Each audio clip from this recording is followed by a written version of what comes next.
Hello students, स्वागत है आप सभी का आपके अपने चैनल गॉड क्लासेस पर। तो बच्चों, जिसका था इंतज़ार वो आ गई है डेट शीट। और इस बार सीबीएसई ने बहुत जल्दी ही डेट शीट दे दी है। पिछले बार से अगर मैं कंपेयर करूं तो लगभग 20-22 दिन पहले ही डेट शीट इस बार अनाउंस कर दी। अच्छी बात है, ठीक है, अच्छी बात है। लेकिन जैसे डेट शीट आई है तो बहुत से बच्चों के मैसेज आने स्टार्ट हो गए, सर अब तो पढ़ने का टाइम आ गया, अभी तक कुछ नहीं पढ़ा है भैया, अब क्या होगा, कैसे होगा। सीबीएसई ने डेट शीट रिलीज़ कर दी है, मतलब अब तो बिल्कुल एक जो लास्ट फाइनल कॉल थी ना कि भाई डेट शीट आ गई है तो अब तो पढ़ना ही पड़ेगा। तो पहले एक बार डेट शीट को देख लेते हैं कि कैसी आपकी डेट शीट है। स्पेशली जो कॉमर्स स्टूडेंट हैं, जो हमारे अप्लाइड मैथमेटिक्स के स्टूडेंट हैं, उनके एक बार डेट शीट देख लेते हैं कि डेट शीट किस तरीके से बनाई गई है और क्या आपको तरीका अपनाना चाहिए जिससे आप स्पेशली अप्लाइड मैथमेटिक्स की तैयारी आप कर सको। बाकी सब्जेक्ट्स की जैसा आप पढ़ रहे हो, ठीक है, जैसा भी जहाँ से भी आप पढ़ रहे हो, जो भी आपको गाइड कर रहे हैं, आप उनसे कंसल्ट कर सकते हो। हम बात करेंगे स्पेशली अप्लाइड मैथमेटिक्स की। तो पहले एक बार डेट शीट ज़रा नज़र मार लेते हैं कि डेट शीट हमारे पास क्या है। तो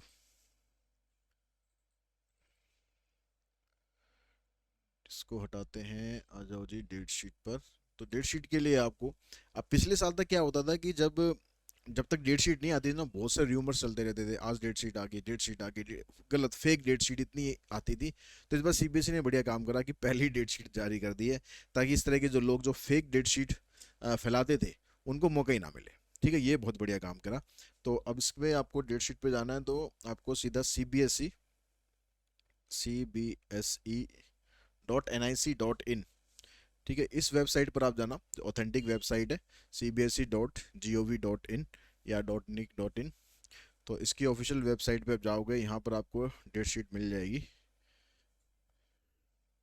देखिए यहाँ पर सबसे पहले circular debt sheet for the class 10th and 12th for board examination 2025। तो इस डेट शीट पर हम जाते हैं और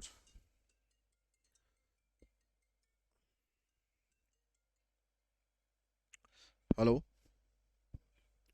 हाँ जी सर। हाँ जी। अ, चलो, ठीक ठीक कर दो, ठीक है।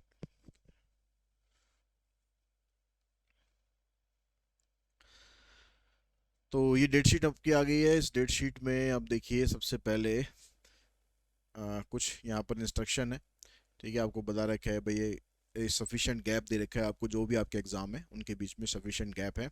The date of conduct of entrance examination mean for the student of class 12th have been taken into consideration and if efforts have been made to complete the examination much before the entrance examination. जो आप आगे competition exam दोगे specially class 12th के students के लिए, तो उनकी date को ध्यान में रखते हुए डेट शीट तैयार करने की कोशिश की गई है।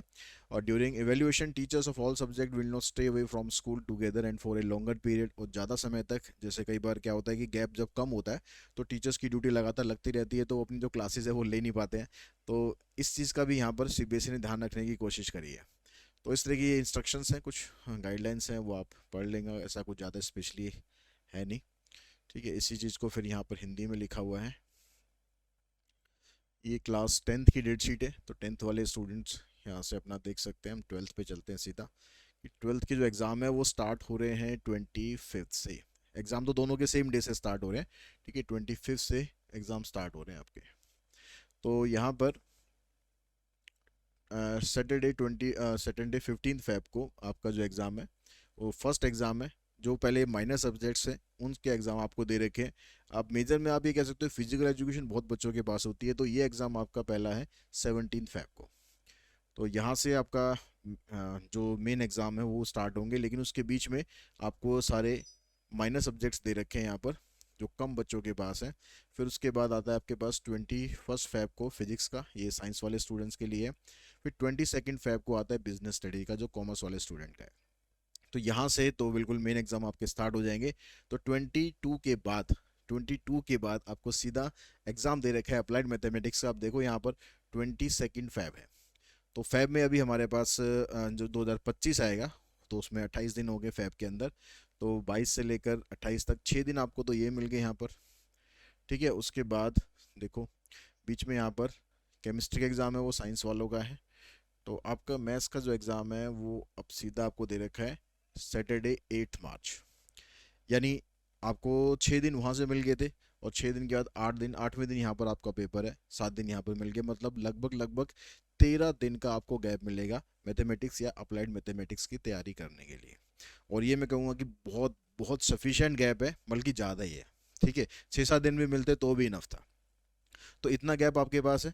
उसके बाद फिर आपके जो और एग्ज़ाम है उसमें भी आपको अच्छा खासा गैप दे रखा है। तो उसके बाद ये हिंदी अगर किसी ने ले रखा है तो उसका एग्ज़ाम है, फिर ये बीच में पेंटिंग वगैरह है, फिर इकोनॉमिक्स आएगा आपका मेन एग्ज़ाम। ठीक है, नहीं 8 के बाद फिर 19 मार्च को इकोनॉमिक्स का एग्ज़ाम है। और उसके बाद फिर मैथमेट कॉमर्स वालों का एग्ज़ाम फिर 26 मार्च को है अकाउंटेंसी का। तो आपके जो मेन एग्ज़ाम है, ठीक है, उनके बीच में काफ़ी अच्छा खासा गैप है। तो आपको किसी भी तरह की मतलब टेंशन लेने की ज़रूरत नहीं है। इंग्लिश का एग्ज़ाम, हाँ इंग्लिश का ये 11 मार्च का एग्ज़ाम है। इंग्लिश के एग्ज़ाम में आपको 2 दिन का गैप मिलता है, और लैंग्वेज के एग्ज़ाम में आई थिंक इतना गैप सफिशिएंट है। तो आपका जो एग्ज़ाम है स्पेशली अप्लाइड मैथमेटिक्स या मैथमेटिक्स का, तो उसके लिए आपको काफ़ी अच्छा गैप मिल रहा है, और इसमें आप अपनी तैयारी बहुत अच्छे ढंग से कर सकते हैं। अब आपको अपनी स्ट्रेटेजी क्या रखनी चाहिए, कैसे आपको तैयारी करनी चाहिए, इसके लिए मैं और डिटेल में वीडियो में लाता रहूँगा धीरे धीरे। लेकिन अभी इस डेट शीट के बाद आपको ये पता लग गया कि आपके पास अप्लाइड मैथमेटिक्स में अच्छा खासा गैप है, 13 दिन का गैप है। तो अगर आपने अपना पूरा अभी तक सिलेबस, बहुत से बच्चे ऐसे हैं जो अभी भी पैनिक कर रहे होंगे, डेट शीट आ गई है, पढ़ना है, अभी तक पढ़ाई स्टार्ट नहीं करी है, तो ऐसे बच्चों के लिए तो मैं क्या ही कहूँ। तो भैया अभी से पढ़ना स्टार्ट कर दो, अभी से पढ़ना स्टार्ट करो, और जो इजी चैप्टर्स हैं, जो नॉन कैलकुलस पार्ट है, वो आप करना स्टार्ट कर दो। ठीक है, उसके लिए आपके पास यूट्यूब वीडियोस हैं, उनकी आप हेल्प ले सकते हो। हमारा क्रैश कोर्स है वो ज्वाइन कर सकते हो।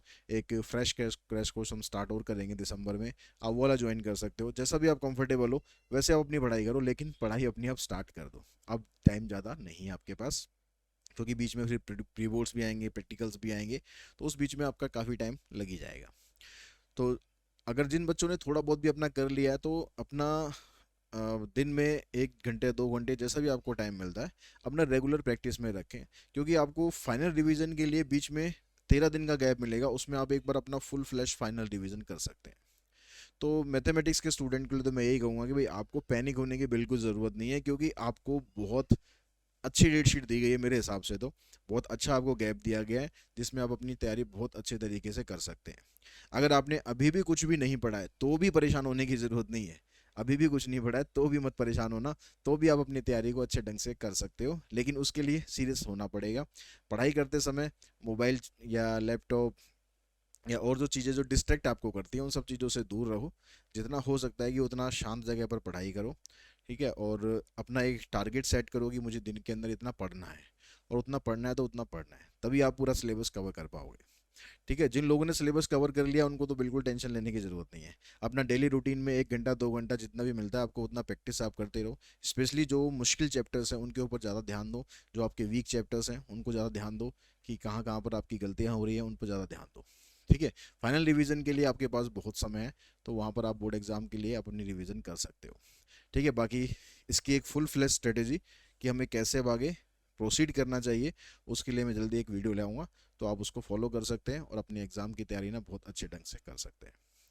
तो इसी इन्फॉर्मेशन के साथ ही ये वीडियो हम ऊपर ही फिनिश करते हैं, और आप सबको आपके एग्ज़ाम के लिए ऑल द बेस्ट।